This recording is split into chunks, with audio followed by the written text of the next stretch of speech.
Hi, this is the Blue Devils, Team 4130. And this is RoboZone.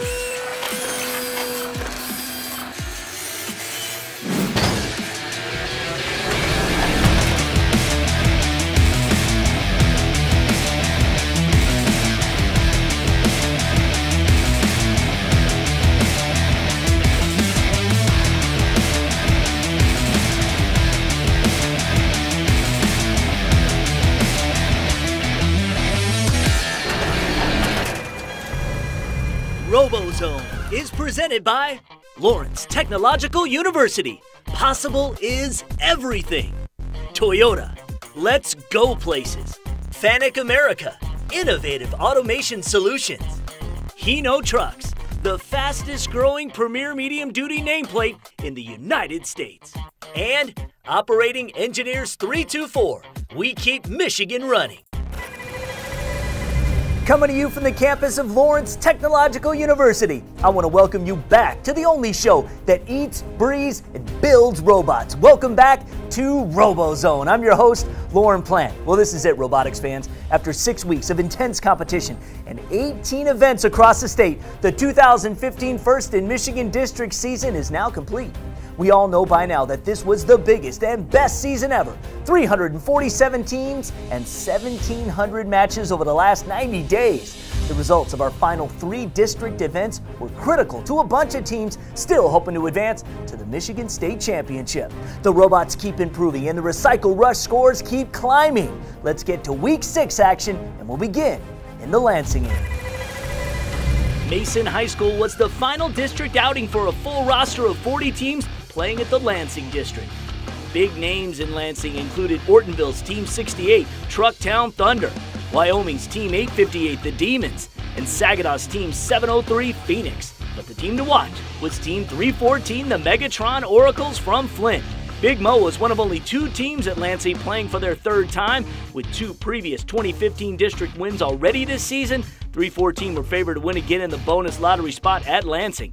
Team 314 has been actively working on upgrades in an effort to remain one of Michigan's top-scoring teams. In qualifying, Big Mo started out rather soft, placing low scores on their first 2 trips to the playing field. By their 3rd attempt, they clearly had the bugs worked out, and together with Team 3536, the Electro Eagles from Heartland, and Team 5460, Strike Zone from Lapeer, Big Mo set the high score of the weekend with a giant score of 195, scoring double cap stacks of 6, plus a 3 and a 4 and a 40-point co-op bonus. This launched all 3 of these teams towards the top of the standings and put 314 solidly in first. In 9 out of their 12 matches, Big Mo scored over 100 points, ending with a 117-point qualifying average and a lock on the coveted #1 seed position. Right behind them in 2nd place was Trucktown Thunder.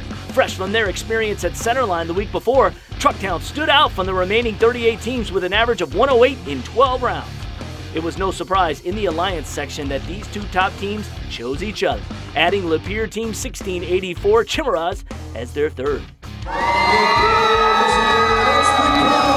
This moved the Demons into the 2nd place captain seat, and they selected the Electro Eagles and rookie Clio Team 5533 Electric Horsepower to join their alliance. 5260 from Owasso led the 3rd alliance group, choosing Grand Haven's 3546 Buckin Gears and 5236 Gears of Fortune from Chesaning as their teammates. After the completion of all 8 alliances, it was off to the playoffs and a final shot at advancing to state for 24 of our 40 teams. In the quarterfinals, the 6th-ranked alliance of 5460 Strike Zone from Lapeer, 703 Phoenix from Saginaw, and 3535 Galactic Invaders from Lapeer surprised everyone by scoring a 101 in quarterfinal 2 and sneaking into 3rd place and knocking alliance number 4 out of contention. The #1 Big Mo Trucktown Alliance were the clear leaders with an over 40-point average lead after 2 rounds. 12 teams of our 24 moved on to the semifinals. Things got tight in the semis. The Big Mo Alliance held the top spot with a 139-point average, but the #6 Strike Zone Alliance posted scores of 126, 126, and 139 to put them just 9 points behind the leaders and earn them a trip to the Lansing District Finals. The #2 and #3 groups were both out of the race. In the finals, it was do or die, and the underdog, number 6 Blue Alliance, almost did, answering the Red Alliance's 169-point initial score with a 165, just a 4-point margin. In Finals 2, the Red Alliance finished off the tournament with a decisive 175 to 140-point win. This was the 3rd win of the year for the Megatron Oracles, setting them apart from the pack as one of the top teams bound for the Grand Rapids Championship next week. As one of our reigning state champions, their chances of a possible repeat are looking pretty good. Feels pretty good. We're 3 for 3 so far. I mean, there's a lot of room for improvement. There's a lot of tweaks going around. I mean, we want to get better for states. We want to win states. So, yeah, I mean, we had our 5th can get caught. Our tether was underneath of it, so one of our stacks wasn't allowed. We were able to pull it out with 4-6 stacks, but it was close. I mean, they assembled a good alliance. I mean, there's a lot of room for improvement. We know there's a lot of area to shave off seconds. I mean, we need to get our 3-toed auto back down, and we need to get 4 stacks going up. I'm very proud. I mean, last year we came here, we only got a finalist. We lost to Hot in the finals. It was nice getting a win out of here, going 3 for 3 for the banner. I mean, it's a really nice way to close out the regular season.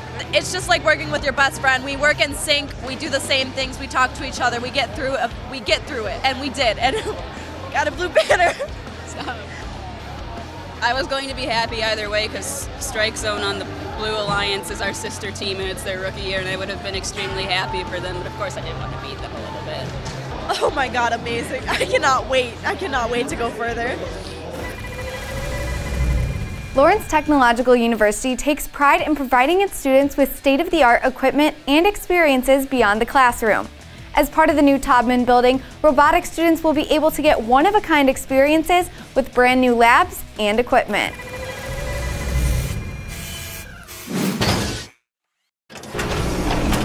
The new Taubman complex at LTU will be opening in the fall of 2016, providing robotics students with everything they need. It's still the same concept where it's a Tinker Lab concept. The students actually come into the lab.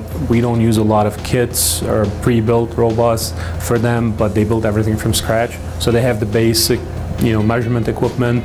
They have personal CNC machines, 3D printers, and they can come in, do a CAD model of the robot and build their individual robots in the lab. So we really encourage them to build every component from scratch. The importance of these labs? Providing the practical component of LTU's outstanding education. We don't only say theory practice, we actually implement it. So the point of all these labs is to provide students with the practical experience they need to really hit the road running. And we really pride ourselves on, even though there are other places right now offering this degree, I think we're still very unique in the fact that every single robotics class has a practical component. And building everything from scratch has given robotics students applicable experiences for their future jobs and careers. We've already had a lot of compliments from a lot of our students who are getting internships in different companies about the quality of work that they do. To learn more about robotics at LTU and its state-of-the-art equipment, as well as all of the other amazing programs offered at Lawrence Tech, head to ltu.edu and schedule a visit today. Coming up on RoboZone, Kiara Lancaster gives us an inside look at women's participation in robotics. Then we check out all of the best highlights from the Mason competition on your home for high school robotics, RoboZone.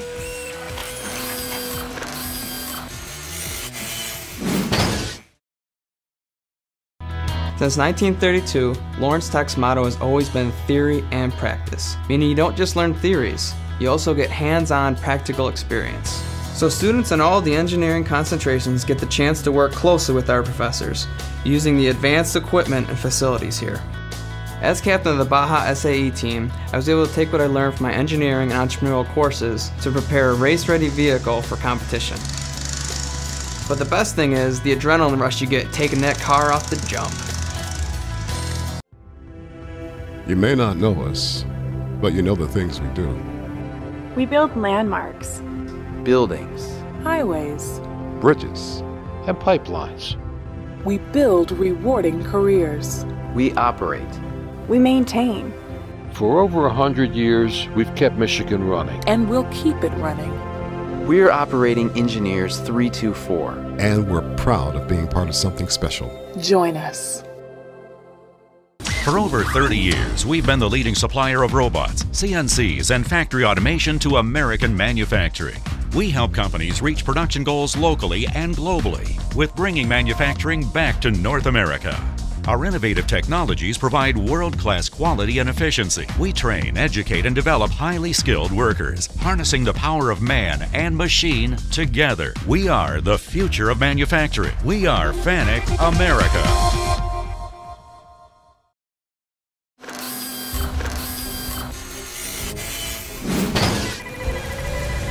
From grade school to high school, boys and girls take math and science courses at roughly equal numbers, yet 87% of all engineers are men. FIRST Robotics has been a major advocate in getting girls interested and invested in STEM careers. FIRST Robotics was founded in 1993 and has since seen a steady increase in female team members.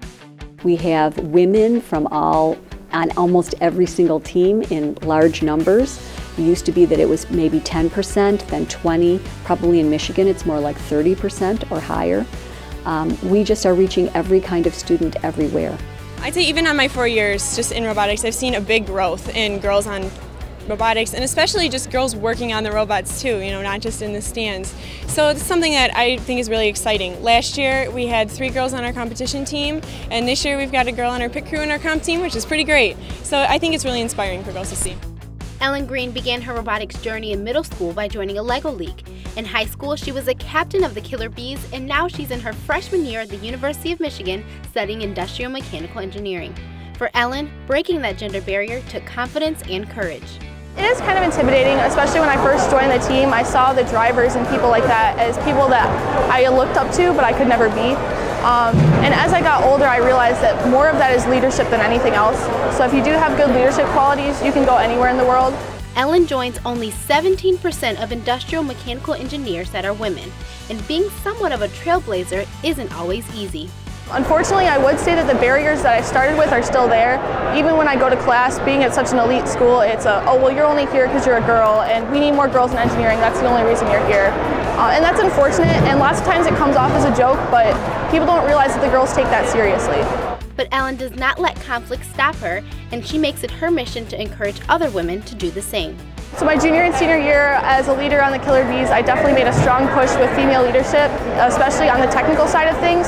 Oftentimes girls will go towards what they feel they're most comfortable with, which oftentimes isn't something technical. And giving them the encouragement saying, hey, you can screw up, no one's judging you right now. Seeing me go on the field and wreck the robot around and getting back up and brushing yourself off. So encouraging people like that has been really helpful. Currently, Ellen mentors rookie team 5517 and the Megatron Oracles, and she is sure to stress the importance of women in STEM careers. Because girls think differently than guys, and that's something that's important to recognize, and it's also something that's valuable for all of us. For RoboZone, I'm Kiara Lancaster. Thanks, Kiara. For the past 7 years, Troy Athens High School has hosted a late-season Michigan District event, and this competition has a long history of being one of the best of the year. Of course, 2015 was no exception. Here's Lauren with all the highlights. Troy had a ton of talent on hand, so we knew we were ready for a great battle. Some of the notables in theater for this one: team number 33, the Killer Bees from Auburn Hills, winners from the Southfield District. The Bees have been absent since week 1, and rumors of upgrades and improvements abound. Team number 226, the Hammerhead, the host and home team from Troy Athens. Team number 469, the Las Gorillas from Bloomfield Hills, winners from St. Joseph and reigning world champions. Team number 2337, the Engineers from Grand Blanc, winners from Kettering, and expectations were high to see what the Nerds have been working on. Team number 3539, the Biting Bulldogs from Romeo. Qualifying rounds at Troy started off with a bang, with the Hammerhead setting a 110 in the very first match on Friday morning, followed immediately by the Engineers scoring a 130. All told, we saw 27 scores up over 100 in the 82 qualifying rounds. The Killer Bees showed off their new tote collection system, and by their second trip to the field, this landfill collection specialist was also in contention with a 117 score. The Las Gorillas got off to a slower start, but late Friday they found their game and scored a 156 in match number 40 with Team 3538 Robo Jackets from Auburn Hills and 818 Steel Armadillos from Warren. The high qualifying score of the weekend of 177 points was posted Saturday morning in match 61 by the Killer Bee, Biting Bulldogs, and the Heroes Alliance 5774 from Flint. With the Killer Bees stacking all 18 landfill totes themselves, This success, combined with a 172 score in match 69, put the Bees way out in front and in the first seeded position with an impressive 121-point qualifying average in 12 rounds. Las Gorillas took second with a 100 average. Moving into the Alliance section, number 1 ranked Killer Bees chose the Las Gorillas and Team 1188 Royal Oaks Oaktown Crews as their partners. The Hammerheads chose the Engine Nerds and Team 5217 the RoboCats from Dearborn to make up the number 2 Alliance group, followed by the Biting Bulldogs, added the Robo Jackets and 5201 the North Branch Brawnobots to create Alliance number 3. On to the playoffs they went. In the playoff quarterfinals, the Killer Bees Gorillas Alliance took the lead as expected, posting scores of 157 and 155. The surprise was Alliance number 7, comprised of 49-61 Shock and Awesome from Almont, 247 Da Bears from Berkeley, and 35-34 House of Cards from Davison. This trio scored a 107 followed by a 101, putting them into 4th place and moving them on to the semifinals. The Bulldogs number 3 Alliance was out of the race. In the semis, the heat was on. The number 1 Alliance shot into the lead after semifinal match 2, where they scored a Troy District record high score, 222 points, building 4 tall stacks of 6 with time to spare. After the last of the 6 semifinal rounds, the Bees Gorillas Alliance had a 70 average point lead over the 2nd place Hammerheads Engine Nerds Alliance. Both moved on to the district finals. In the finals, the Killer Bees and Engine Nerds both demonstrated their programming skills with head-to-head simultaneous 20-point autonomous modes. In match 1, the Red Alliance took the first win with a big margin, scoring 178 points over the Blue Alliance score of 141. In finals match 2, Team 226 on the Blue Alliance stole 2 containers from the center bridge in the opening seconds, but the Red Alliance prevailed, finishing off the Troy District, winning match 2 164 to 142. This was the second 2015 season win for both the Killer Bees and the Las Gorillas. Both of these teams are sure to be strong contenders next week at the state championship. I expected to do well, but not make it to finals. We just kept repairing the robot, making subtle improvements to the robot until we got it working pretty well. Now we're going to states probably, and that's going to be really awesome. Today's win definitely helps our goals with basically building higher stacks, lining up better on recycling containers. Today's win does not change my season goals. If anything, it just makes me want to win a state championship and a world championship even more.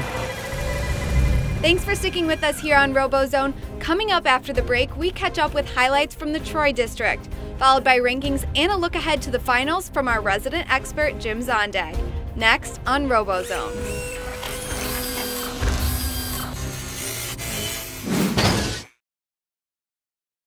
At Lawrence Technological University, you'll go way beyond the books.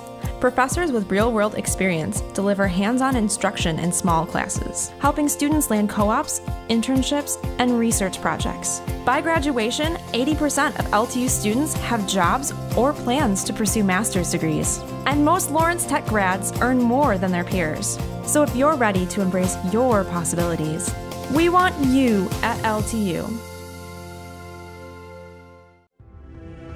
You may not know us, but you know the things we do. We build landmarks, buildings, highways, bridges, and pipelines. We build rewarding careers. We operate. We maintain. For over 100 years, we've kept Michigan running. And we'll keep it running. We're Operating Engineers 324. And we're proud of being part of something special. Join us.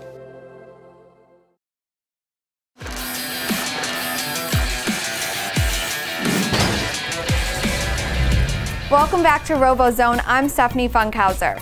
Bedford High School in Temperance was our 18th and final district competition of the year, and boy, it was a good one.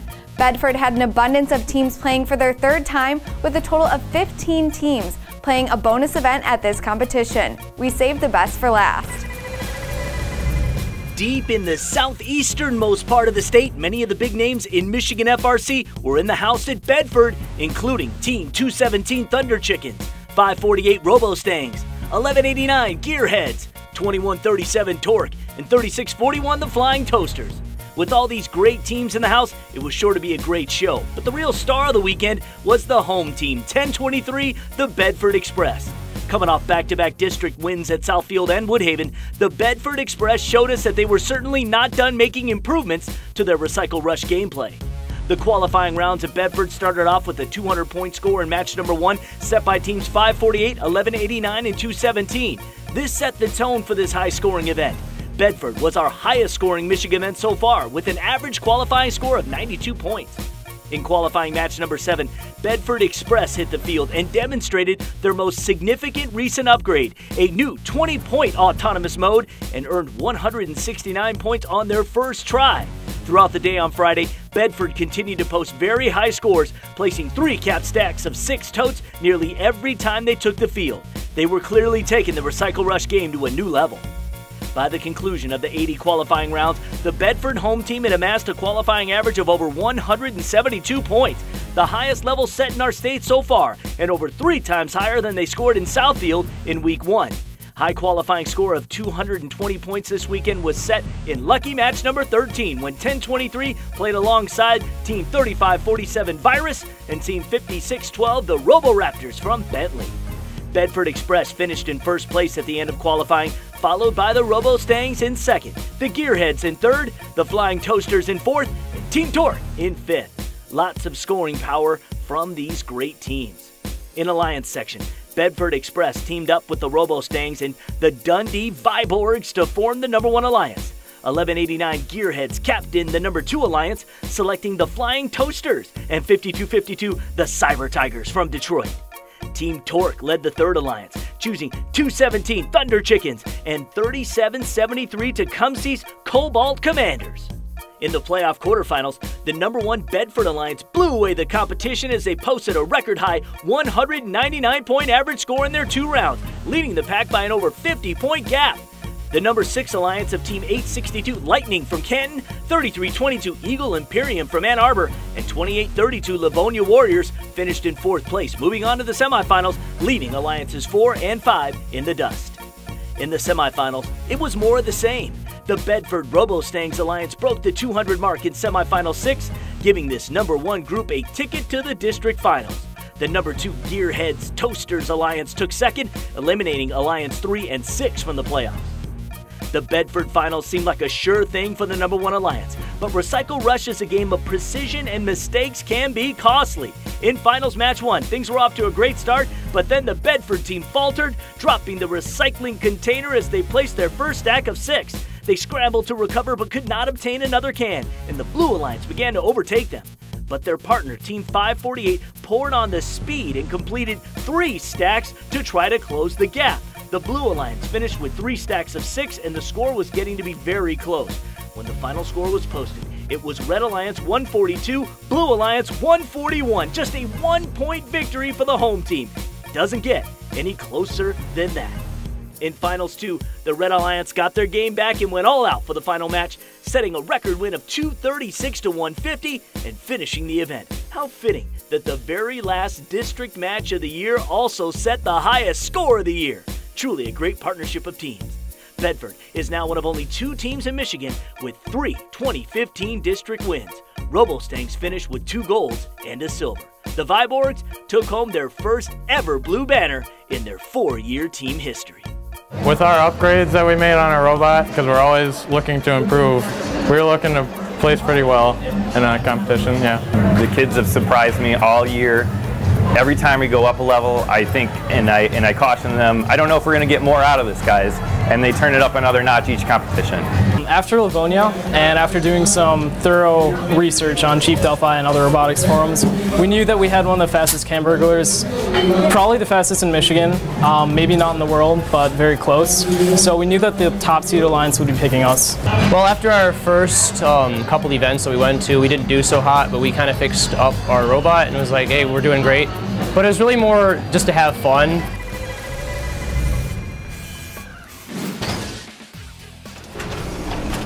Hi, I'm Jim Zondag. For the last time this season, back in Control Command.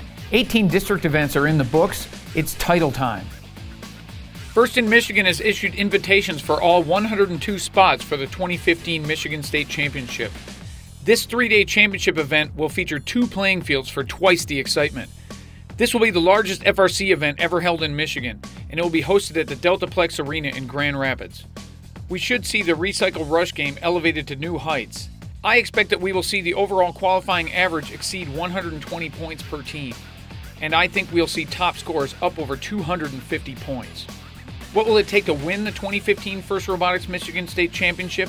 We've seen how small mistakes can cost dearly in this game, and the teams who finish at the top will be the ones with near flawless execution. In 17 out of our 18 district events, the number 1 alliance ended up winning the event. At the state championship, with so many good teams in the same place, the advantage to being number 1 will not be as great as it is in the average district competition, but it will still be a tremendous advantage. Robot attributes which each top alliance will need in order to be a contender will be: number 1, a fast chute loader; number 2, a landfill collector. To excel, alliances must have a team member who can collect from the floor; a container stealer. The majority of the points in Recycle Rush come from these recycling containers. Number 4, an autonomous juggernaut. Having a team member who can score this bonus every time may just be the difference. Number 5, a container specialist. Many alliances will benefit greatly from having a robot specialized for these tasks on their alliance. Alliances who can put together a squad of 3 robots which contains all of these 5 abilities will stand a fighting chance of winning next week. In a tournament with 16 alliances and a very deep serpentine draft, the number 1 captain may have to settle for only 3 or 4 of these abilities instead of 5, and it may be that some of the lesser ranked triads will have a competitive advantage. We'll find out for sure soon enough. I can't wait. After 6 weeks and 18 district events, here are our final pre-championship RoboZone rankings. Number 5, team number 314, the Megatron Oracles from Flint, a 3-time district winner. Number 4, team 548, the RoboStanks from Northville, 2-time district winner. Number 3, the Killer Bees, team 33 from Auburn Hills, 2-time district winner. Number 2, team 67, the Hot Team from Milford, 2-time district winner. And our number 1 ranked team at the end of the district season, team 1023, the Bedford Express, 3-time district winner and the only Michigan team with an OPR over 100 points per match.